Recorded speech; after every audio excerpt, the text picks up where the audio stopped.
G'day viewers, it's Michael here again and welcome back to Single Racer. Now I was absolutely rapt when I heard back from Stem Roach that my force feedback video for Project Cars 2 really helped him dial in a better setting for the game overall. And to be honest, I didn't think it would help anyone because I keep saying that my Logitech Driving Force GT wheel is about 7 years old, but I tried to look for the receipt, couldn't find it, but it might even be older than that, might be 8-9 years. So I didn't really think it would help anyone, but when Stem made the comment back that it really helped him, I figured that yes, maybe it might also help the newer Logitech wheels like the GT25, 29, 27, those types of wheels. So maybe it does have some benefit.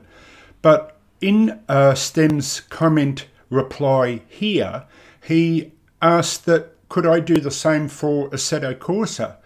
And so originally I'd never done one because both, it's ironic that the two together, that both my wheel was old, but also the game Assetto Corsa had been around for a long time. But I figured that it still might be a good idea to help anyone new to racing sims in general, because my channel is about trying to help beginners and newbies get a better footing in the sim racing world. So I'll go to my settings here, but I do have to stress one important thing.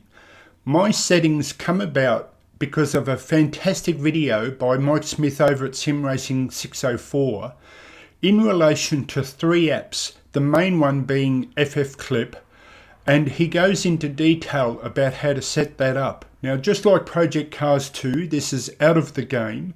So you set the files outside of the game and they help then internally. And just as an example, if I go back here and you go to where most of the apps are located down here under General, down the bottom here, here is the FFBClip. Now, you just install it and tick that and you will have instantly, at least in my opinion, much better force feedback. But the one thing I don't want to do is take credit away from Mike Smith's video. It's a superbly put together video, so I'll have that in the link in the comment section, in the description section below. But I don't want to take credit for that video because I have great respect for his channel and I feel he deserves any extra views, and I don't want to take that away from him. So I'll have that link in the channel, but I'll just go over 3 settings here. So these are my settings using those 3 apps, but I want to specifically go over 3 settings that might help you even more so dial in your preferred settings for your own wheel. It doesn't have to be a Logitech wheel, but just overall, and why I chose these 3 settings. Now, the settings go back to what I said in the previous video for Project Cars 2, meaning that I originally had the gain at 100, and there's nothing wrong with having it at 100 if you like stronger force feedback, as in just against the wheel. So as you turn the wheel, you want that stronger feeling.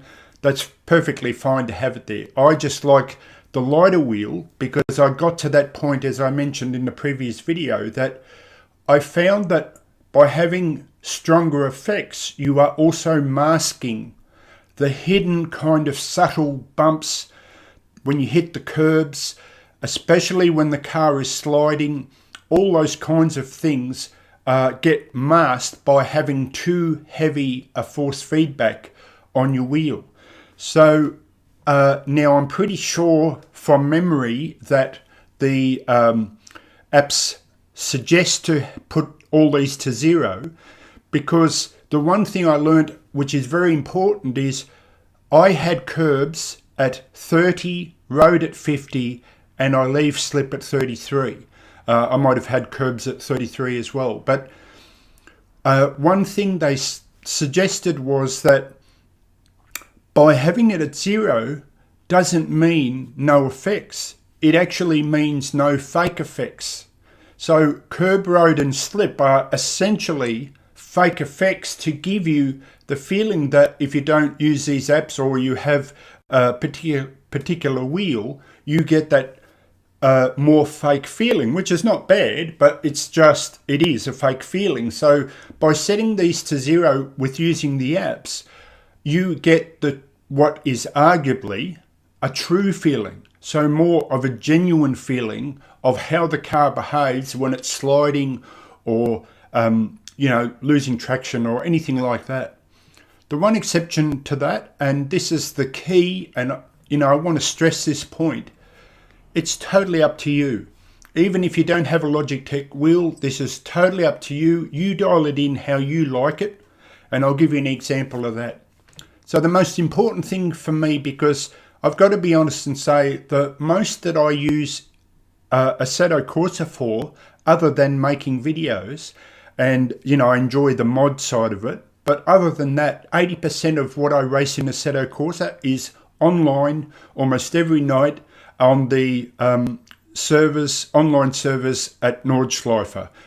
There's usually 4 or 5, and I pick one of those, whatever car is free, and go racing.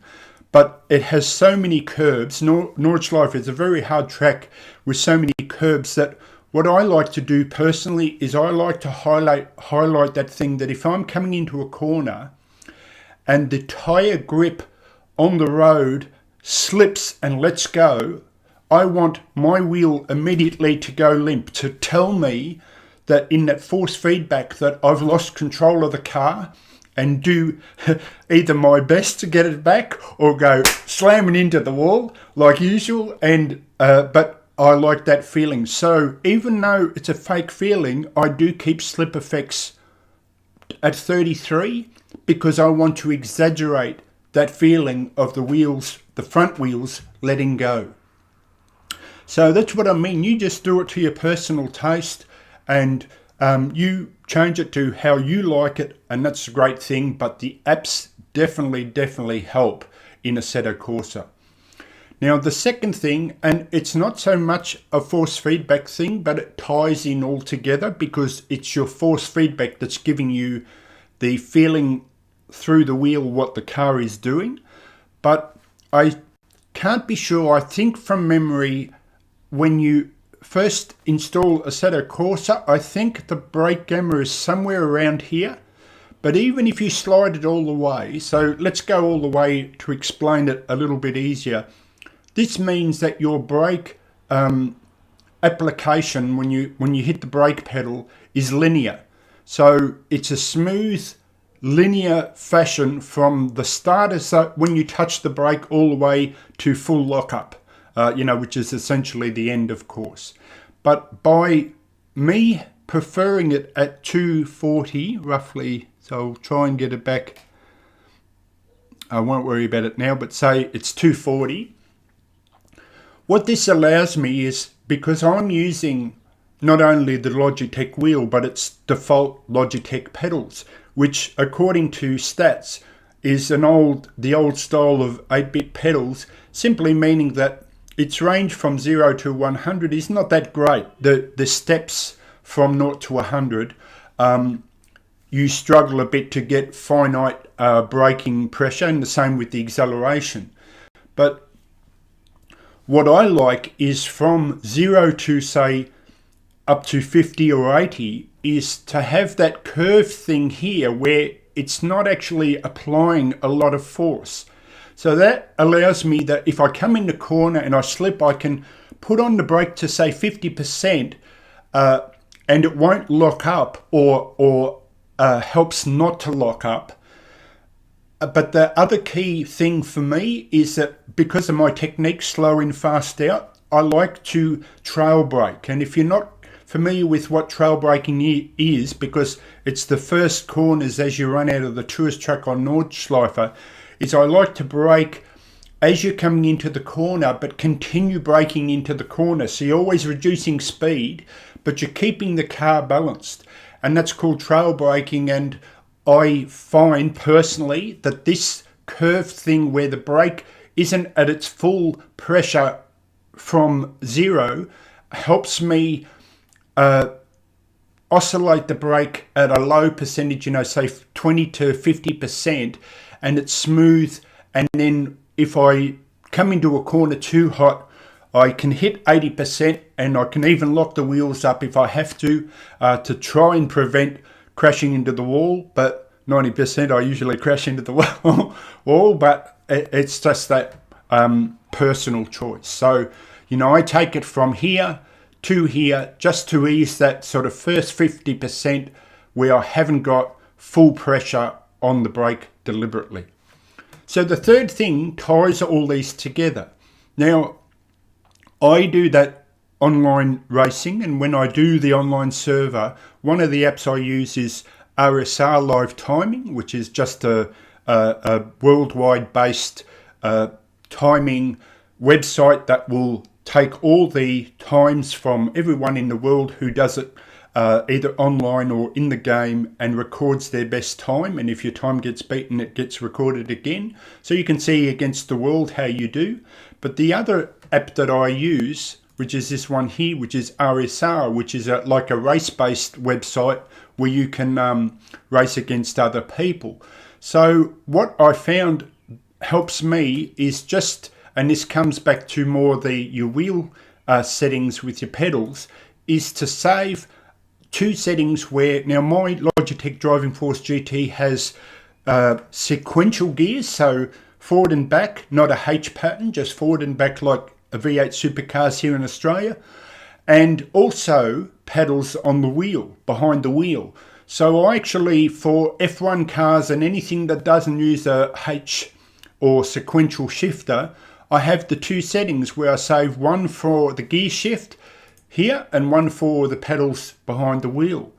But that doesn't stop you using it as well for a force feedback setting. Now I saved this previously so I could show you in the demo here, but what you could do is, if you had a car that you felt was very heavy to begin with, and you felt that by having the gain at 100 through the force feedback was almost too much, for that car alone, you could save it with its own individual custom settings. So you could bring this gain back to 75 and say, for example, the brake gamma, also if it had a heavy brake, you could bring it back to a more, a different setting for whatever purpose, but just it suited that car.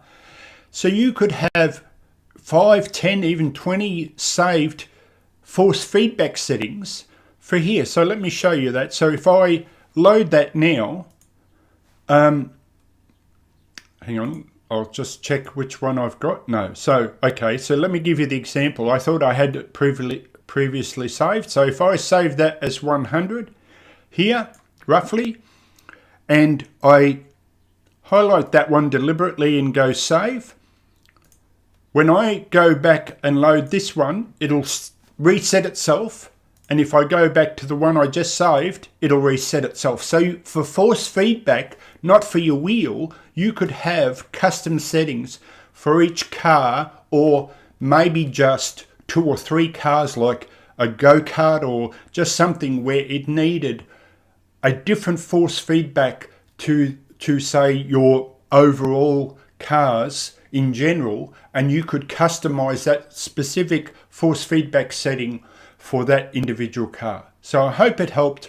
I highly recommend Mike Smith's force feedback tuning video, and I'll have a link to that in the description. I hope it helps again. I hope it helps even other people other than Logitech users. And I'll finish this video now and move on to I'll be doing the next video I hope to be doing is my favorite car and track combination of all time. So it's Michael signing out again. I hope it helped, and I'll catch you next time. Okay, see ya.